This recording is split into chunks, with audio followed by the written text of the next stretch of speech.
Hello, my name is Jesus Sanchez, and today I want to tell you about my book China, From Communism to the Empire at the Center, by Jesus Sanchez Rodriguez, where offers a comprehensive analysis of China's historical and political evolution from the imperial era to its current position in the world. The book is structured in several sections that deal with different periods and transformations in Chinese society, highlighting three main stages: the imperial era, the century of humiliation, and the rise of the People's Republic of China, PRC.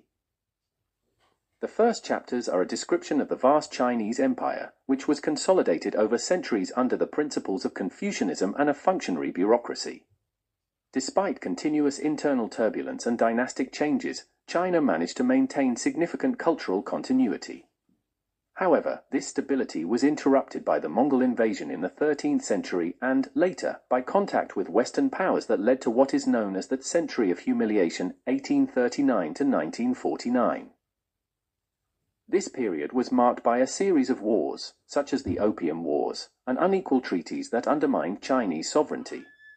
The Qing dynasty faced major internal rebellions, such as the Taiping Rebellion, and was finally overthrown in 1912, giving way to an unstable republic. During this time, China experienced a significant setback compared to the West, which was advancing rapidly in political, economic, and technological terms.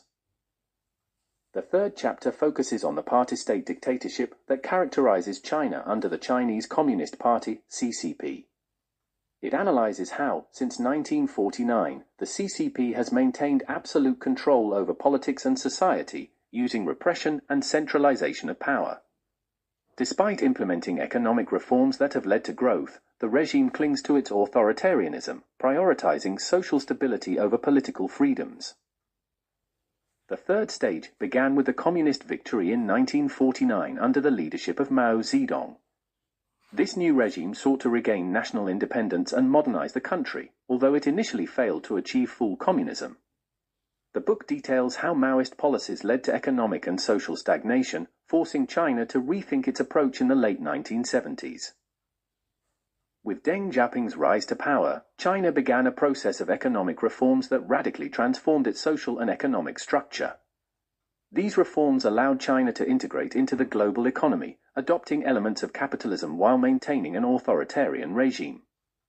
The book stresses that this change was crucial to China's accelerated economic development in the following decades.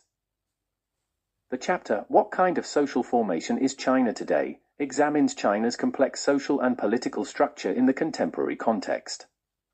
It argues that China operates as a hybrid system that combines elements of communism with capitalist practices, while maintaining an authoritarian regime under the control of the Chinese Communist Party, CCP.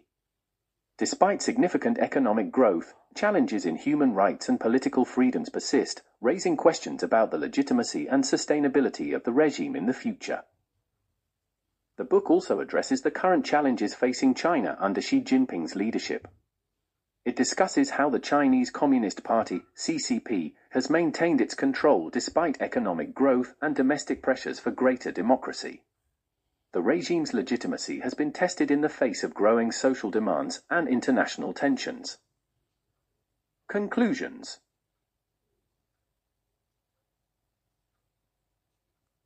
China, From Communism to Empire at the Center offers a comprehensive overview of how historical events have shaped China's national identity and its role in the contemporary world. Through a detailed analysis of its historical stages, the author provides a framework for understanding not only China's economic achievements, but also the political challenges it faces today. The book is essential for those interested in China's modern history, as well as for those seeking to understand the country's complexities on its path to becoming a global superpower. As China continues to evolve, the lessons of the past are crucial to anticipating its future on the international stage.